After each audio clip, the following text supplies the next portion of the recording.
नमस्कार दोस्तों, स्वागत है आपका स्टडी आईक्यू में। आज हम लोग बात करने वाले हैं मेडिटेरेनियन सी के बारे में। एक बहुत ही डेंजरस सिचुएशन हो गई है मेडिटेरेनियन सी में। यहाँ पे आप देख सकते हो कि most dangerous waters are in the Mediterranean. The reports are saying that the entire Mediterranean region it has become very very volatile. तो इस डिस्कशन में हम लोग देखेंगे कि ये रिपोर्ट्स क्यों आ रही है, क्या एग्जैक्टली दिक्कत है, इसके पीछे वजह क्या है और आगे चल के इससे क्या हो सकता है, या हम एक छोटा सा वे फॉरवर्ड की बात करेंगे। तो बहुत कुछ चीजें सीखने को मिलेंगी यहाँ पे। So let us begin. Before that, अगर आप मुझे फॉलो करना चाहते थे आप मुझे इन आईडी से फॉलो कर सकते हैं, और मेरा नया ट्विटर हैंडल भी यहाँ पे दिया है आपको। You can follow me on Twitter also now. Along with it, Study IQ has brought UPSC prelims and mains course for you 2021. For more information, download the Study IQ app from Google Play Store. तो चलिए देखते हैं कि Mediterranean में इतनी दिक्कतें क्यों आ रही है। सबसे पहले तो ईस्टर्न मेडिटेरेनियन के बारे में बात करेंगे हम लोग। मैं आपको इसका मैप दिखाऊंगा थोड़ी देर में। ईस्टर्न मेडिटेरेनियन में काफी ज्यादा लोग अभी इन्वॉल्व हो चुके हैं। It has become a very very crowded place. क्यों? क्योंकि 2010 से लेकर ही हम लोग देख सकते हैं कि सिचुएशन काफी प्रिकैरियस है। वहां पे रेफ्यूजी की बहुत ज्यादा दिक्कतें चल रही है। ऑलरेडी 2010, 11, 12 जब से अरब स्प्रिंग हुआ है, लीबिया से लोग आ रहे हैं, बहुत सी जगहों से लोग यूरोप के अंदर रेफ्यूजी एंटर हो रहे हैं। तो रेफ्यूजी क्राइसिस की वजह से Mediterranean has become a very important place. Apart from that, हाल ही में लीबिया में भी दिक्कतें चल रही हैं। लीबिया में आर्म्स एंड एम्युनिशंस मूव हो रही है। Turkey has involve itself in Libya. Russia ने खुद को इन्वॉल्व किया है लीबिया में। यूएई, सऊदी अरब लीबिया में ऑलरेडी इन्वॉल्व है। इसके बारे में हम लोग आगे बात करेंगे। और एक रशिया का एक नेवल पोर्ट भी बन चुका है सीरिया में, टार्टस में। तो इसकी वजह से काफी ज्यादा क्राउडेड हो चुका है मेडिटेरेनियन। तो जैसे क्राउडेड होगा तो ये जाहिर सी बात है कि वहां पे दिक्कतें आएंगी। उसके अलावा हाल ही में अगस्त में एक बहुत ही बड़ी घटना हुई है मेडिटेरेनियन में। टर्की ने एक ड्रिलिंग प्रोग्राम शुरू किया है, मतलब drilling for oil and gas exploration they have started. और इसमें उन्होंने अपने एक्सप्लोरेशन वेसल्स के साथ नेवी के कुछ शिप भी भेजे थे। तो गन बोट डिप्लोमेसी भी लगे हुए हैं, जिसकी वजह से बहुत ज्यादा सेंसिटिव हो चुका है ये एरिया। तो आप देख सकते हैं यहाँ के मेडिटेरेनियन क्राइसिस में Turkey has warned Greece and it has also warned France. France भी यहाँ पे इन्वॉल्व हो चुका है। तो हम लोग देखेंगे कि एग्जैक्टली ये इशू क्या है। तो सबसे पहले देखते हैं कि मेडिटेरेनियन सी कहाँ पे है। जैसे कि आप देख सकते हो Mediterranean sea it has been a very favourite of all the examination. हर बार आपको इससे जुड़े हुए एक आध सवाल तो आते ही रहते, ज्योग्राफी से रिलेटेड। अफ्रीका, यूरोप और एशिया का कनेक्टिंग लिंक है मेडिटेरेनियन। आप देख सकते हो कि टर्की जो यहाँ पे है, Turkey is considered as a gateway to Europe. और टर्की, अफ्रीका और यूरोप के बीचों बीच आता है मेडिटेरेनियन सी। और हम लोग किस एरिया की बात करने वाले हैं? We are going to focus on this particular area, eastern Mediterranean के बारे में बात करने वाले हैं, जहां पे ग्रीस इन्वॉल्व है, टर्की इन्वॉल्व है और साइप्रस भी इन्वॉल्व है। यहां पे आप देख सकते हो साइप्रस के 2 भाग हो चुके हैं। हम इसके बारे में भी बात करेंगे। तो we are going to discuss about this particular area. तो चलिए पहले तो देखते हैं हिस्ट्री ऑफ मेडिटेरेनियन। अब जब भी मेडिटेरेनियन को देखो कि मेडिटेरेनियन एरिया ही है, एरिया ऑफ कॉन्फ्लिक्ट रहा है पहले से, राइट फ्रॉम द बिगिनिंग। अगर आप एंशिएंट टाइम्स की बात करें, यहां पे देखिए एंशिएंट सिविलाइजेशंस जो है, जैसे कि मेसोपोटामियन सिविलाइजेशन है, the ancient Mesopotamian civilisation, the ancient Egyptian civilisation, the ancient Phoenician civilisation, सारे ही मेडिटेरियन सी को लग के थे। और यहां पे पहले से ही काफी सारी लड़ाइयां होती आ रही है। अगर आप मिडिवल एज में आओगे तो मिडिवल एज में भी आप देख सकते हो कि ग्रीक सेटलमेंट्स कितनी थी। Greece is the centre of the Mediterranean sea यहाँ पे, और ग्रीस का आप एरिया देख सकते हो हर जगह पे स्प्रेड था। तो entire Mediterranean sea it has been a ground of conflict right from the ancient times. और अगर आप सेमी मॉडर्न या फिर फ्यूडल एज में चले जाए, जहां पे हम लोग ओटोमन एम्पायर की बात करेंगे, तो ओटोमन एम्पायर तो टर्की में था। कॉन्स्टेंटिनोपल जो करंट इस्तांबुल है, वहां पे उनकी कैपिटल सिटी थी। उसके इर्द गिर्द आप देख सकते हो कि कितना सारा एरिया उन्होंने एक्सपैंड किया था। जैसे कि मैंने आपको बताया था कि 17वीं शताब्दी में मेहमेद IV के अंडर बहुत ही ज्यादा एक्सपेंशन हुआ था ओटोमन एम्पायर का। और यहां पे लड़ाइयां हमेशा होती आ रही है और ये कोई नई बात नहीं है। लेकिन अगर हम लोग लड़ाइयों के बारे में बात करेंगे तो 1920 के बाद मेडिटेरेनियन में उतनी ज्यादा लड़ाइयां नहीं हो रही, क्योंकि जो पहले विश्व युद्ध के बाद ब्रिटेन और फ्रांस ने ओटोमन एम्पायर को डिवाइड कर लिया था, तो उसके बाद थोड़ी सी लड़ाइयां कम हो गई। लेकिन हाल ही में फिर से हम लोग देख सकते हैं कि Mediterranean has become very very volatile again. तो चलिए इसके रीजंस देखते हैं कि करंट वोलेटिलिटी की क्या रीजंस है? सबसे पहला रीजन तो है कि नियो ओटोमनिज्म ऑफ टर्की। नियो ओटोमनिज्म के ऊपर हमारा ऑलरेडी एक वीडियो आ चुका है, अगर आपको इसके ऊपर ज्यादा जानकारी लेनी है तो you can always watch that video, but in brief if I have to tell neo ottomanism to you now, in short अगर मुझे बताना है आपको नियो ओटोमनिज्म के बारे में, तो 3 टर्म्स से मैं उसको डिस्क्राइब कर सकता हूं। एक तो अग्रेसिव फॉरेन पॉलिसी रहेगी, जो हम लोग देख चुके हैं टर्की के साथ, टर्की की विवाद चल रही है ग्रीस के साथ, साइप्रस के साथ, ईयू को ब्लैकमेल कर चुका है रिफ्यूजी क्राइसिस पे। इसके अलावा रिलीजन को यूज करते हैं न्यू ओटोमनिज्म में, पहले से ही ओटोमन एम्पायर इस्लाम को प्रमोट करने की कोशिश करता रहता है, और अभी आप देख सकते हो कि रासिप ताइप अर्दोगन इस्लामिक हेरिटेज को ज्यादा बढ़ावा दे रहे हैं। आपने हाल ही में सुना होगा कि उन्होंने हेजिया सोफिया को एक इस्लामिक साइट, एक मॉस्क ऑलरेडी बना दिया है। इसके अलावा एंटी वेस्टर्न पॉलिसी है, जो अभी क्लियर कट नहीं है, लेकिन आप देख सकते हो कि एंटी ईयू बन चुके हैं, एंटी यूएस बन चुके हैं। तो कहीं ना कहीं ये तीनों पॉलिसीज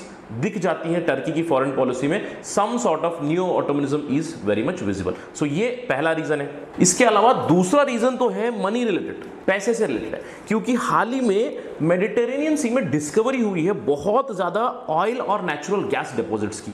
तो एस्टिमेट्स ये है कि कम से कम 2 बिलियन बैरल्स ऑयल है और 4 ट्रिलियन क्यूबिक मीटर्स गैस है मेडिटेरेनियन सी में, स्पेशली ईस्टर्न मेडिटेरेनियन में काफी सारे एक्सप्लोरेशन हुए। जैसे ही ये खबरें आई उसके बाद टर्की ने, वैसे मैंने आपको बताया कि टर्की ने अपने वेसल्स डिस्पैच किए, एक्सप्लोरेशन वेसल्स थे। उसका एक का नाम था Oruc Reis was one of the exploration vessels, but इस एक्सप्लोरेशन वेसल के साथ उन्होंने अपनी टर्किश नेवी वॉरशिप्स को भी भेजा था, और ग्रीस ने कंप्लेंट की थी कि इनकी वॉरशिप्स और इनका जो एक्सप्लोरेशन वेसल है वो उनकी टेरिटोरियल वाटर्स में आ गया था। तो पैसा इन्वॉल्व है। आप देख सकते हो टर्की की इस अग्रेसिव फॉरेन पॉलिसी की वजह से, अग्रेसिव ऑयल डिप्लोमेसी की वजह से ऑलरेडी एक ईस्ट मेडिटेरेनियन गैस फोरम बन चुका है, और इस ईस्ट मेडिटेरेनियन गैस फोरम में आप देख सकते हो कि काफी सारे अपोजिंग पार्टीज भी है। प्रेडोमिनेंटली आप देख सकते हो कि इजराइल और पैलेस्टीन भी इसके पार्ट है, क्योंकि सारे एंटी टर्की बन चुके हैं। तो oil and I would say money is one of the biggest contributor to volatility in Mediterranean। उसके अलावा हम देख सकते हैं कि टर्की की जो अग्रेसिव फॉरेन पॉलिसी चल रही है उसकी वजह से ऑलरेडी वाद विवाद चल रहा है ग्रीस और साइप्रस के साथ। तो ग्रीस के साथ तो उनकी ऑलरेडी डिसएग्रीमेंट्स है बहुत सी एजियन सी में। एजियन सी जो ईस्टर्न साइड में आता है मेडिटेरेनियन के, यहाँ पे एजियन सी है, जो एजियन सी की टेरिटोरियल वाटर से ग्रीस भी उस पर दावा करता है, टर्की भी उस पर दावा करता है। एक एरिया है कोस्ट, जहां पे बहुत ही सेंसिटिव घटनाएं हो चुकी हैं ऑलरेडी, टर्की और ग्रीस आमने सामने आ चुके हैं। इसके अलावा अगर आप इस फिगर को देखोगे तो टर्की और साइप्रस, टर्की और ग्रीस के बीच भी बहुत ही वाद विवाद है। ये जो एरिया है इसको टर्की और ग्रीस दोनों क्लेम करते हैं, और ये जो ग्रीन एरिया है this is the area which is claimed by Turkey and Cyprus both. और साइप्रस के साथ तो ऑलरेडी दिक्कतें चल रही हैं, क्योंकि 1974 में टर्किश मिलिट्री ने नदर्न साइप्रस के ऊपर कब्जा कर लिया और वहां पे northern Turkish republic of Cyprus set किया। यहां पे आप देख सकते हो जो विभाजीकरण हुआ है। So this is the self declared republic of northern Cyprus, जिसको ओनली टर्की मानता है, बाकी कोई देश नहीं मानते हैं। इनफैक्ट साइप्रस अभी भी इसके लिए लड़ता है। तो इसकी वजह से और भी वोलेटिलिटी बढ़ चुकी है। काफी ज्यादा स्टेटमेंट्स, काउंटर स्टेटमेंट्स आ चुके हैं टर्की की तरफ से, ग्रीस की तरफ से, इवन साइप्रस की तरफ से भी स्टेटमेंट्स आ चुके हैं। इसके अलावा एक और मेन रीजन यहां पे हो चुका है कि मेडिटेरेनियन रीजन एक ट्रांजिट जोन बन चुका है टर्किश और रशियन वारशिप्स के लिए। जैसे कि मैंने आपको बताया कि 2019 में टर्की ऑलरेडी इन्वॉल्व हो चुका है लिबिया में। लिबिया में एक लड़ाई चल रही है। लिबिया में 2 फोर्सेस हैं, एक तो यूएन रिकॉग्नाइज्ड गवर्नमेंट है, वहां पे जो ओरिजिनल गवर्नमेंट है उसकी तरफ से टर्की लड़ रहा है, और एक रिबेल लीडर है जनरल खलीफा हफ्तार, उनको सपोर्ट कर रहे हैं रशिया, इजिप्ट और यूएई। तो आप देख सकते हो यहां पे कि ऑलरेडी काफी वोलेटाइल रीजन है, और यहां पे दोनों तरफ से भी आर्म्स ट्रांसफर हो रही है लिबिया को। Libya is in northern Africa, again it is neighboring the Mediterranean Sea. तो इसकी वजह से क्या हो गया है कि बहुत ज्यादा सेंसिटिव एंटायर रीजन हो चुका है। इसी के साथ फ्रांस भी ऑलरेडी इन्वॉल्व हो चुका है, क्योंकि टर्की अग्रेसिव स्टेप्स ले रहा है। तो फ्रांस ने ऑलरेडी टर्की को वार्न कर दिया है कि आप रेड लाइन को क्रॉस मत कीजिए मेडिटेरेनियन में, अगर आप करेंगे तो हम भी इन्वॉल्व हो जाएंगे। इसी के साथ जर्मनी पूरी कोशिश कर रहा है मीडिएट करने की, ताकि इस एरिया को ज्यादा वोलेटाइल ना किया जाए, इस एरिया में स्टेबिलिटी मेंटेन की जाए। और 5वां जो रीजन है जिसकी वजह से वोलेटिलिटी चल रही है टर्की में, वो है यूएस का डिसएंगेजमेंट। आप देख सकते हो यहाँ पे जब से डोनाल्ड ट्रंप आए हैं वो हमेशा कह रहे हैं कि हम अपने ट्रूप ट्रूप्स हर जगह से वापस लेंगे। अफगानिस्तान में वो ऑलरेडी स्टेप ले चुके हैं, उन्होंने ये कहा है कि हम सीरिया से भी ट्रूप्स वापस लेंगे, मिडिल ईस्ट में जहां पे भी यूएस का इन्वॉल्वमेंट था हम सब ट्रूप्स वापस लेंगे। और America is looking inwards, America कह रहा है कि America first, buy American, we are talking about American jobs, तो we want our soldiers to come back to our frontiers. तो अगर यूएस जो एक बड़ा पावर है, अगर वो विश्व स्तर पे अगर इनवर्ड देख रहा है तो उसके रिपरकशंस तो होंगे ही होंगे, जिसमें ये एक बहुत बड़ा रिपरकशन है। तो इसी के लिए अभी यूएस की जगह दूसरे प्लेयर्स को योगदान देना पड़ेगा ताकि वर्ल्ड में एक शांति और स्टेबिलिटी बनी रहे। तो this is one of the very important reasons for volatility in the Mediterranean reason. तो ये थे रीजंस किस वजह से यहाँ पे बहुत ज्यादा तनावनी चल रही है। तो चलिए अभी सबसे जरूरी चीज बात करते हैं कि व्हाट नेक्स्ट, आगे क्या हो सकता है। क्या टर्की और ग्रीस के बीच वॉर हो जाएगा? क्या ईयू और टर्की के बीच में वाद विवाद और भी चलता रहेगा? क्या मेडिटेरेनियन सी अगला साउथ चाइना सी बनेगा? क्या मेडिटेरेनियन सी अगला अरेबियन गल्फ बनेगा, जहां पे पार्टीज काउंटर पार्टीज कंटिन्यूसली लड़ाइयां करती रहती हैं? तो इसके पीछे हम एक अनुमान लगा सकते हैं कि अगर यही चलता रहा, अगर टर्की अपने स्ट्रॉन्ग एटीट्यूड पे ऐसे ही बना रहा, तो यहां पे मेडिटेरेनियन सी बहुत ही जल्द एक बहुत ही वोलेटाइल और कंपेयर टू साउथ चाइना सी और अरेबियन गल्फ वो बन सकता है आगे चलकर। तो इस चीज में पूरे विश्व का एक योगदान होना चाहिए। The entire international community has to work towards stability. सबसे पहला रोल होगा यूनाइटेड नेशंस का। यहां पे United Nations has to take a lead. United Nations की सिक्योरिटी काउंसिल है, जो पावर्स हैं उनको यहां पे कोशिश करनी चाहिए कि डी एस्केलेशन हो। जो भी वाद विवाद चल रहा है उस चीज को इंटरनेशनल ऑर्गेनाइजेशंस, इंटरनेशनल फोरम्स के तहत उसको रिजॉल्व करने की कोशिश की जाए। अगर ग्रीस और टर्की के बीच कोई विवाद है अपने एक्सक्लूसिव इकोनॉमिक जोन को लेकर, अगर साइप्रस और टर्की के बीच में विवाद है, तो उसे आप इंटरनेशनल ऑर्गेनाइजेशंस पे ले जाइए। जैसे कि इंटरनेशनल कोर्ट ऑफ जस्टिस है,